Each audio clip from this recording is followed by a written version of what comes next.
भाई साहब, शुरू करते हम लोग सीखना आयुर्वेदा को देसी भाषा में।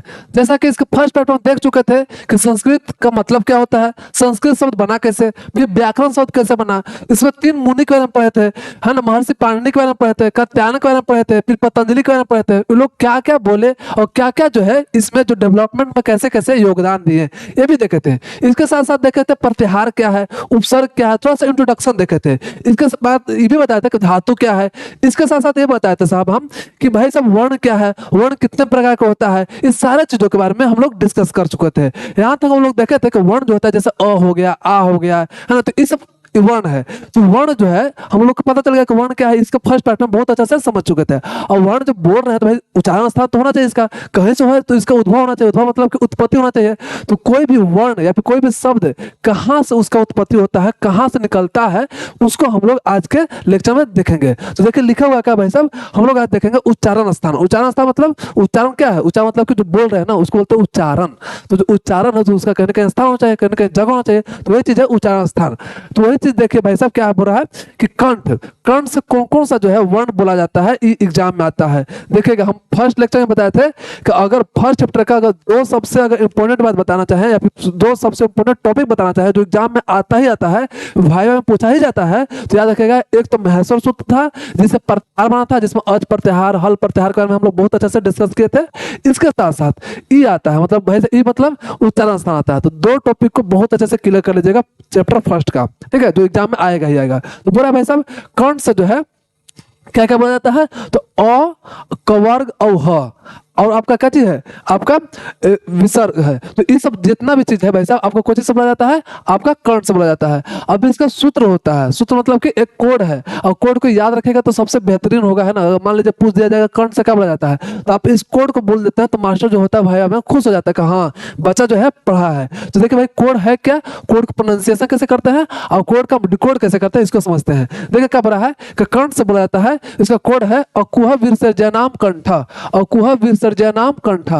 अकुह विसर्जनाम कंठा मतलब कि पहला है अ जो कि अ आ गया, है ना, फिर है क, क मतलब कि कवर्ग, कवर्ग मतलब बताए थे कवर्ग चवर्ग टवर्ग इस बताए थे।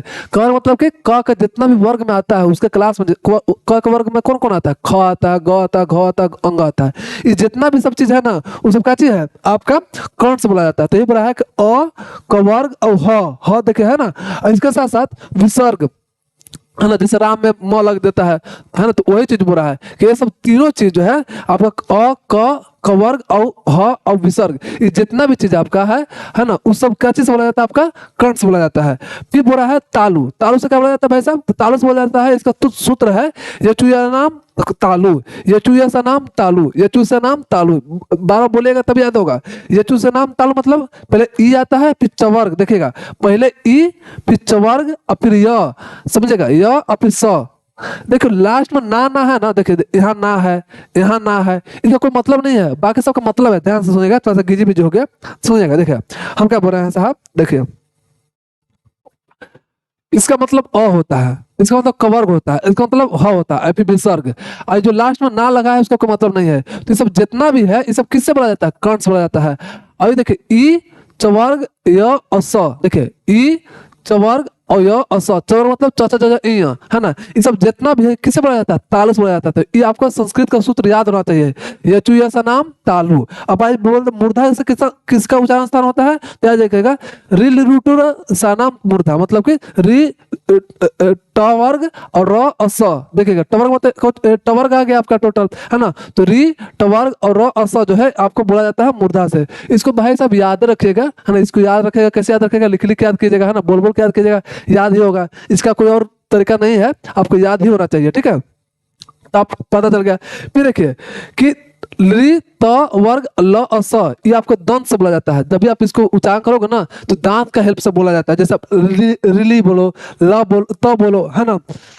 रुक जाएगा, थोड़ा सा पानी देता है।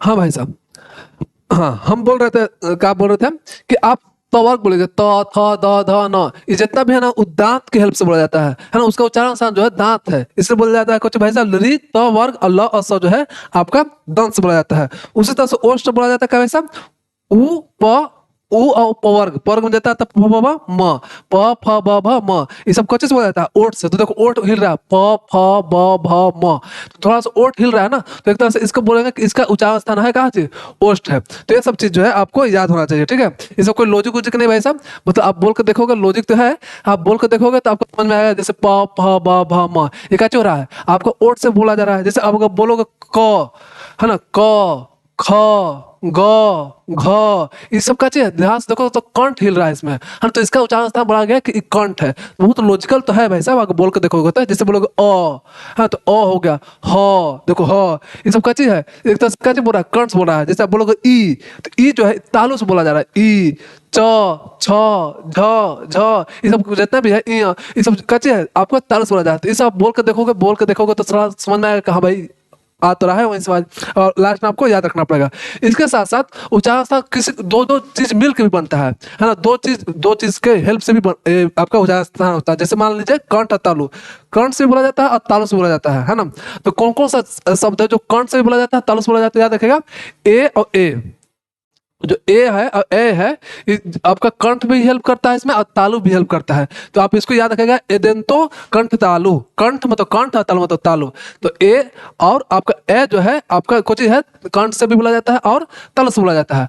अब कंठ और ओठ मतलब कि कंठ से भी और ओठ से भी कौन कौन है भाई साहब, ओ दो तो कोष्टो कंठो कोष्टम, मतलब कि ओ और ओ जो है आपका कंठ से बोला जाता है और ओठ से भी बोला जाता है। फिर देखिए दंतोष्ट, दंतोष्ट मतलब कि भी दांत से भी और ओठ से भी, जैसे कि व जो होता है ना, आप व बोल के देखो व, तो व जो है ना भाई सब दांत से बोला जाता है और ओठ के से भी बोला जाता है, इससे बोला जाता है इसको दंतोष्ट, है ना। अभी देखिए नासिका, नासिका मतलब कि इसको बोलने में नाक का हेल्प जरूरी है।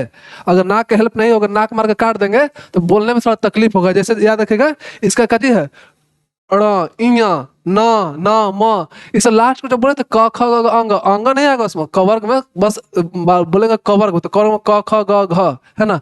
लेकिन अंग इया न न, ये सब कुछ नाक से बोला जा रहा है। तो इसी को बोल रहा है इमंगनाम नासिका, है ना, इमंगनाम ना नाम नासिका। तो इसमें जैसे कि इया हो गया, अंग हो गया, न हो गया, न हो गया, म हो गया, ये सब जितना भी है नासिका से है। एक लाइन में बोले भाई साहब आपको महसूस जैसे याद करने के लिए बोले थे, महसूस होते आप इसको याद कर लीजिएगा ताकि आगे आपको हेल्प होगा प्रत्याहार बनाने में। उसी तरह से ये जो आपका दिख रहा है उच्चारण स्थान, इसको भी आपको याद ही होना चाहिए। जितना बार आप लिखोगे उतना बार आपको याद होगा, है ना। बोल के देख सकते हो लेकिन अल्टरनेट आपको याद रखना पड़ेगा, इसलिए आप बोलेंगे आपको कि इसको याद कर लीजिएगा, है ना। याद कर दिएगा तो आपको जो है एग्जाम में इस सवाल जरूर यहाँ से आपको दिखेगा। आप फाइनल एग्जाम दो, है ना, आप टर्म एग्जाम दो, टर्म फर्स्ट दो, टर्म सेकंड दो, है ना, या फिर भाइया में जाकर जब जाओगे बैठोगे ना टीचर के सामने तो जरूर उच्चारण स्थान पूछेगा, तो इसे आपको याद होना चाहिए। खैर नेक्स्ट देखते हैं, नेक्स्ट क्या है।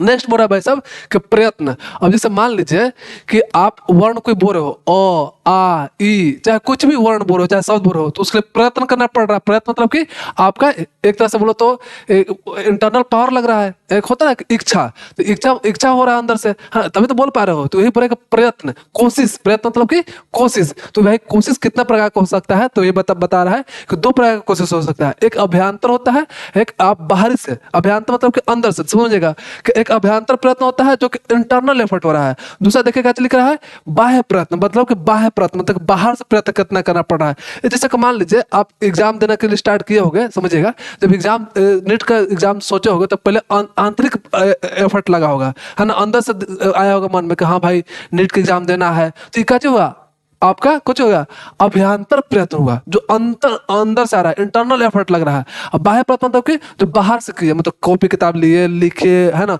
उसको याद किए, बार बार लिख रहे थे, तो बाह्य प्रयत्न हुआ। तो ये चीज बुरा है कि दो तरह का प्रयत्न होता है उच्चारण करने में, मतलब कि बोलने में दो तरह का प्रयत्न होता है। पहला है आपका अभ्यंतर प्रयत्न, है ना, उसमें देखिए कुछ प्रकार है, प्रकार टोटल 5 है। तो आपका एग्जाम तक पहले ये आ सकता है कि अभ्यंतर प्रयत्न जो है टोटल कितने प्रकार का होता है। तो याद रखिएगा अभ्यंतर प्रयत्न टोटल कितना होता है, 5 होते हैं। और पांचों क्या क्या है समझिएगा। पहले बोला है विविध, विवरित है, दूसरा है सपृष्ठ है, तीसरा है ईषद विवरित है, चौथा जो है ईषद सपृष्ठ है, और पांचवा जो है सपृष्ठ है। अब भाई मतलब क्या हुआ इसका, तो अब ध्यान से देखो, बहुत अच्छा से लिखा हुआ है कि आप ऊपर से नीचे जाओगे ना तो क्लोज हो रहा है, मतलब कि आप विपरीत की बात करोगे तो जो भी वर्ण है ना, विपरीत में जो भी वर्ण है मुंह खुला हुआ रहता है। जैसे बोलो अ, ई, ऊ सब क्या चाहिए, मुंह खुला हुआ है। और बोल के देखो तो समझ में आएगा। तो ये सब आपका क्या चाहिए, विपरीत आ गया। इसमें सारा का सारा वर्ण आता है, स्वर वर्ण आता है। आपको पता है स्वर वर्ण बताए थे कि टोटल 13 होता है। तो टोटल 13 वर्ण जो है आपका स्वर वर्ण किस चीज में आता है, विपरीत में आता है। तो आपका सब पहले सवाल तो ये पूछा जा सकता है कि अभियांतर प्रत्यय कितने होता है, तो याद रखिएगा 5 होते हैं। उसमें से विपरीत में कौन सा वर्ण आता है, तो याद रखिएगा कि वर्ण आपका स्वर वर्ण जो है विपरीत में आते हैं। अब विपरीत बोलते हैं किसको, क्यों बोलते हैं कि इसमें मुंह खुला हुआ रहता है। अब है सपृष्ठ। सपृष्ठ मतलब कि एक तरह का स्पर्श हो रहा है, स्पृष्ट बोलते हैं। सपृष्ठ बोलो, स्पृष्ट बोलो तो जो है आपका क्या बोलते हैं उसको, आपका स्पर्श हो रहा है। तो स्पर्श हो रहा है मतलब कि टच हो रहा है ना। उसमें कौन कौन आता है, आपके सारा व्यंजन आते हैं, क से लेके म तक आते हैं। क से लेके म तक जितना भी व्यंजन है आपका, वो आपको कोची में आते हैं, सपृष्ठ में आते हैं। तो ये आप एक तरह से भाई साहब इसको ऑब्जेक्टिव तरीके से याद रखिएगा, है ना। फिर है ईसद विपरीत। ईसद विपरीत मतलब कि स्लाइटली ओपन, इसमें पूरा मुंह नहीं ओपन होगा, थोड़ा सा ओपन होगा। जैसे कि उसमें व्यंजन इसमें आता है, उसमें हम लोग देखे थे ना स स स ह, ये सब बहुत अच्छा सब पढ़े थे फर्स्ट लेक्चर में कि सब जितना भी है उसमें है। क्यों भाई साहब, क्योंकि बोलने में इसमें क्या होता है, उसमें प्रोड्यूस हो रहा है। तो इसमें आपका है ईसद विपरीत। फिर आता है ईसद सपृष्ठ। ईसा सपृष्ठ को भाई साहब, ईसा सपृष्ठ में कौन आता है, तो अंतस्थ व्यंजन आता है। अंतस्थ में कौन आता है, य र ल व। ये सब य र ल व 4 गो है आपका कोचिंग में आता है, ईसद सपृष्ठ में आता है। ये सब है क्या समझिएगा, ये सब बोलने में अंदर से एफर्ट लगता है। जैसे आप बोल के देखो तो जब अ से बोल रहे हो तो अ से एक तरह से बोलने के पहले क्या होता है, इंटरनल एक चेष्टा होता है, इच्छा होता है। जैसे अ बोलने के पहले अंदर से भाव है कि हाँ बोल रहे हैं, तो इसी को अति बोल रहा है अभियांतर प्रत्यय, है ना। तो वही चीज बोल रहा है कि ईसद सपृष्ठ में जब ईसद सपृष्ठ का वर्ण का बोलने की कोशिश करोगे तो भाई साहब उसमें कौन कौन आएगा, आपका य आएगा, र आएगा, ल आएगा और वो आएगा। और लास्ट में जो भाई साहब क्या बोल रहा है कि सपृष्ठ मतलब उसमें पूरा मुंह क्लोज हो जाता है। जैसे कि उसमें सिर्फ और सिर्फ एक आता है ह्रस्व अ, देखिएगा ध्यान से, ह्रस्व अ जो है आपका सपृष्ठ है। तो ये सारा चीज जो लिखा हुआ है एक बार हट जाता है, इसको थोड़ा ध्यान दीजिएगा और इसको जो है आप याद कर लीजिएगा, ठीक है कि क्या है, मतलब पांचों का नाम क्या क्या है, अब पांचों में कौन कौन आता है। तो पहले सुनेगा, विपरीत में जो है, विपरीत में कौन था, सारा का सारा स्वर था। आपका सपृष्ठ में सारा का सारा व्यंजन था, लेकिन क से लेके म तक था। और ईसद सपृष्ठ में उसमें था, है ना। और ईसद सपृष्ठ में अंतस्थ था। तो ये सब चीज आपको याद रखना होगा, ठीक है।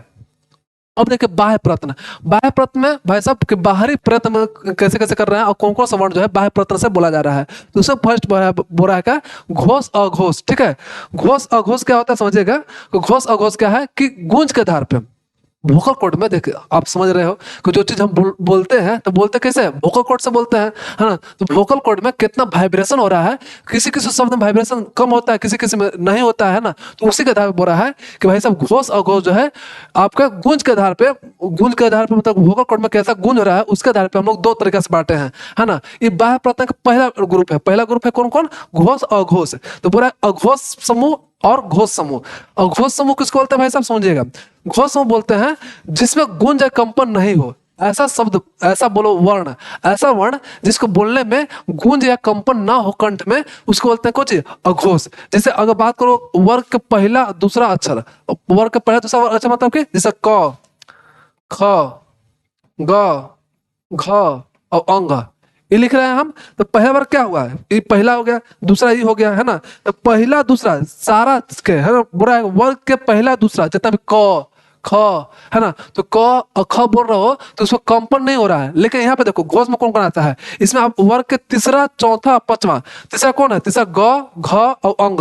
तो ग, घ, अंग, इसमें ध्यान दोगे ना, जिसमें आपका कंठ जो है वाइब्रेट कर रहा है ना। तो कंठ वाइब्रेट कर रहा है इसलिए इसका नाम हो गया घोष समूह। समझेगा फर्स्ट, फर्स्ट क्या बोल रहे भाई कि इसमें वर्ग के पहला दूसरा जो है आपके अघोष में आते हैं, और वर्ग के तीसरा चौथा पांचवा अक्षर जो है आपको कौन जाते हैं, आपके घोष में आता है। घोष मतलब कि आपको बोलने में, बोलते समय आपका कंठ में वाइब्रेशन होता है। इसके साथ साथ, इसके साथ साथ क्या आता है, स और स।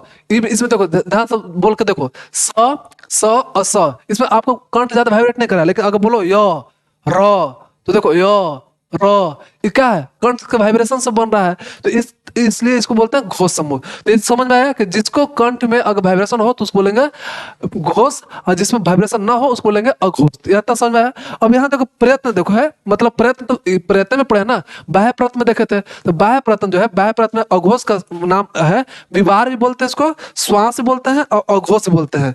विवार, श्वास, अघोष, ये तीनों एक ही नाम है, किसका? अघोष का ही नाम है। अब इस सब का नाम मतलब क्या होता है? तो बोला है चीज विवार किसको बोलते हैं?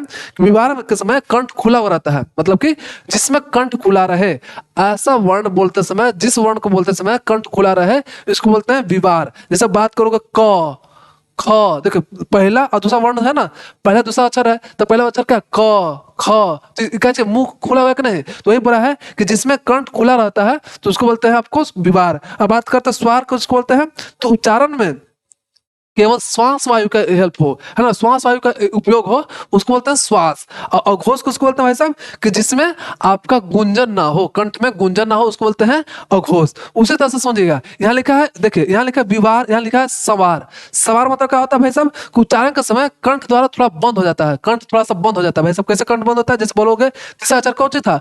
ग, घ, थोड़ा सा कंठ क्या बंद हो रहा है, इसलिए उसका नाम है सवार। फिर बात होता है नाद। नाद को बोलते हैं कि कंठ जब बंद होता है तो उसमें क्या होता है भाई साहब? उस आवाज गूंजता है थोड़ा सा, जैसे ग, घ, तो आवाज क्या गूंज रहा है, इसलिए उसको बोलते हैं नाद, है ना। नाद नगाड़ा सुने होगा, नाद नगाड़ा क्या है? एक बाजा होता है, तो ये पूरा एक तरह का बाजा तरह का गूंजता है। और घोष में तो क्या होता है भाई साहब? कि जिससे कंपन हो। तो तीनों वर्ड का मतलब समझा दिए, और तीनों वर्ड आपको एग्जाम में याद होना चाहिए। कि आपको एग्जाम में ऐसा आ सकता है कि विवार किसको बोला जाता है? घोष को कि अघोष को बोला जाता है? तो याद रखेगा, विवार जो है अघोष को बोला जाता है, जबकि सवार आपको घोष को बोला जाता है। और क्यों बोला जाता है आपको हम समझा चुके हैं, ठीक है।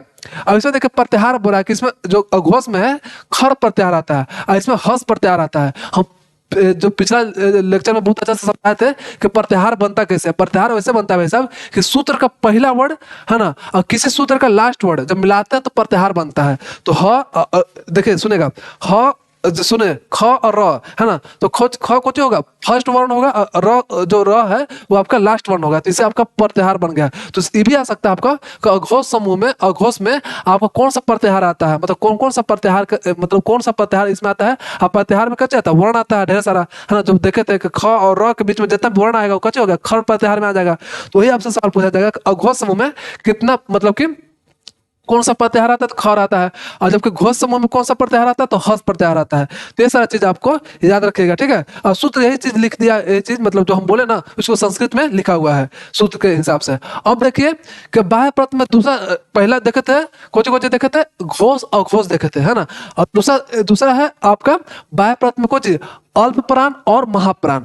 अब प्राण मतलब क्या होता है समझेगा? प्राण मतलब वायु, मतलब कि किसी वर्ण को बोलने में कम वायु यूज हो या फिर कम वायु निकले तो उसको बोलते हैं अल्प प्राण। या फिर किसी भी वर्ण में बोलते समय ज्यादा वायु निकले तो उसको बोलते हैं महाप्राण। तो ये पूरा अल्प प्राण और महाप्राण। तो ये चीज देखिए लिखा हुआ है क्या भाई साहब, क्या चीज लिखा है? उच्चारण में कम वायु निकले तो उसको बोलेंगे अल्प प्राण। प्राण मतलब एयर, मतलब हवा, है ना। हवा कम निकलेगा तो अल्प प्राण बोलेंगे। जैसे कौन कौन सा आएगा? तो वर्ण के पहला तीसरा पांचवा, मतलब 135 याद रखेगा, 135 याद रखेगा। जैसे क, ख, ग, घ और अंग।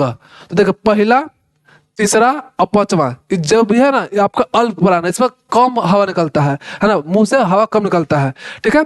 और इसमें देखो महाप्राण में क्या बोल रहा है भाई साहब? उच्चारण में अधिक वायु निकलता है। जैसे देखिए दूसरा और चौथा, दूसरा कुछ ख, देखो ख, और देखिए चौथा मतलब कि घ, इस सब में क्या चाहिए? आपका हवा ज्यादा निकल रहा है मुंह से, तो इसलिए इसको बोलते हैं महाप्राण। तो ये चीज आपको समझ में आ गया, ठीक है। ये देखिए क्या बोला है? बाह्य प्रत्यय का तीसरा हम देखेंगे स्वर, और स्पेशल स्वर के लिए 3 पार्ट बांटा गया। स्वरों के लिए मतलब स्वर जानते हैं ना, 13 स्वर होता है जो फर्स्ट पार्ट में बताया था बहुत अच्छा से। तो आपको स्वर के लिए 3 बताया गया, कौन कौन? उदात, अनुदात और फिर स्वरित। उदात, आपका अनुदात और स्वरित। ये होता कैसे भाई साहब समझेगा? इसको बोलने के पिच के आधार पर अलग अलग बांटा गया है, समझेगा। अगर आप बहुत ज्यादा इधर उधर हो गया अगर मामला, तो अब तक क्या क्या पढ़े एक बार लाइन में समझो। हम लोग अभी तक क्या क्या पढ़े? हम लोग पढ़े उच्चारण स्थान, ठीक है। उच्चारण स्थान आपको कहाँ कहाँ कौन कौन वर्ण जो है किस आपके मुंह के किस भाग से उसका उच्चारण हो रहा है, उसके नाम पे हम लोग देखे। कर्ण से कुछ हो रहा था, कोई कोई वर्ण आपको ओष्ठ हो रहा था, कोई कोई वर्ण जो है तालु से हो रहा था, कोई कोई दोनों कंबाइन से हो रहा था। ये सब चीज पढ़े। फिर हम लोग क्या पढ़े भाई साहब, हम लोग देखे प्रयत्न, मतलब कि अगर आप वर्ण कुछ बोल रहे हो तो प्रयत्न तो करना पड़ेगा। तो आंतरिक प्रयत्न होता है, एक बाह्य प्रयत्न होता है। आंतरिक प्रयत्न में देखे थे कि इंटरनल एफर्ट्स लगना रहा है ना, तो उसमें 5 था। और फिर हम लोग देखे बाह्य प्रयत्न, तो बाह्य प्रयत्न हम लोग देखे क्या चीज, घोष देखे और घोष देखे। घोष क्या था कि जिसमें जो है वाइब्रेशन हो, है ना, करंट में वाइब्रेशन हो, उसको बोलते हैं घोष। और घोष किसको बोलते हैं, जिसमें वाइब्रेशन ना हो, उसको बोलते हैं अघोष। और इसके बाद हम लोग देखे कि महाप्राण और प्राण देखे थे। प्राण और महाप्राण, प्राण में क्या था कि एयर थोड़ा सा कम निकल रहा था, बोलने में आपका एयर कम निकल रहा था। और कौन कौन होता है बहुत अच्छे से समझा चुके, है ना। और इसके बाद देखे थे महाप्राण, जिसमें एयर ज्यादा निकल रहा था, जैसे 2 और 4 था, है ना। तो 2 और 4 जो था वर्ड में आपका कौन था, महाप्राण था। उसको बोलने में ख और घ बोलने में आपका क्या था, ज्यादा एयर निकल रहा था, तो उसको महाप्राण बोलते हैं। अब स्वर के लिए अलग है, ये भी बाह्य प्रयत्न में ही है, लेकिन स्वर के लिए अलग है। कोई उदात है और उदात है, और आपका कोई है स्वरित है। अगर कोई भी आप वर्ण को, कोई भी शब्द को, वर्ण को बोल सकते हो, कोई भी वर्ण को तेज आवाज में बोलते हो, अगर तेज आवाज में बोल रहे हो तो उसको बोलते हैं हम लोग कुछ उदात, हाई पिच को बोलते हैं उदात। उच्च स्वर में बोलना, है ना, कोई भी स्वर को उच्च में बोलना, मतलब ऊंचा अति बोलना, आवाज बोलना, तो उसको बोलते हैं उदात। अनुदात मतलब कि लो पिच में बोलना, मतलब धीरे बोलना।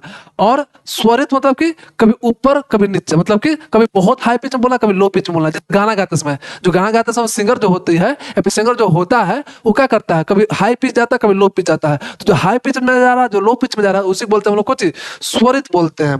ठीक है, तो ये चीज आपको समझ में आया। अब देखिए एक और चीज बता रहे हैं कि जैसे एग्जाम्पल की तरफ बोल रहा है क्या भाई साहब, कि देखिएगा जैसे बोल रहा है कि उदात, उदात में बोल रहा है कि जैसे मान लीजिए कि अ लिखा हुआ है, जैसे उदात में अ लिख दिया, अ में कोई तरह का चिन्ह नहीं है।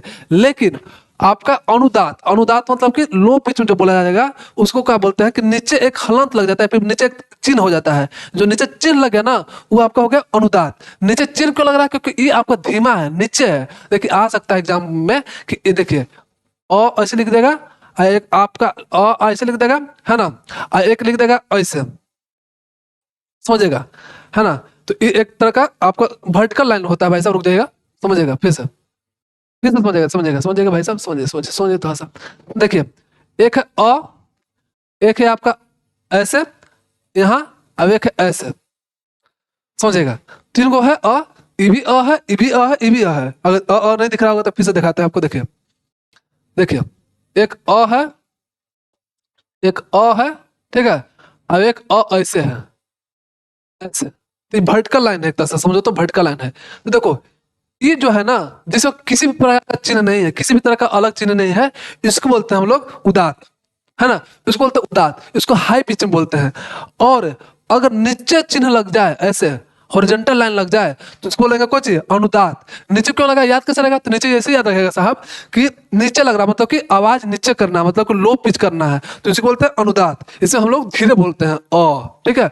लेकिन अगर लिखने के बाद ऊपर वर्टिकल लाइन हो जाए, तो ये कुछ हो गया, आपका स्वरित हो गया, है ना। तो स्वरित हो गया मतलब कि भाई साहब ये कभी ऊपर जाएगा, कभी नीचे जाएगा। जैसे देखो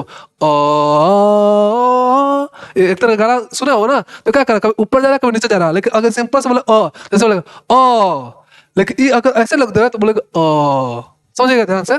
इसको बोलते हैं इसको बोलेंगे और इसको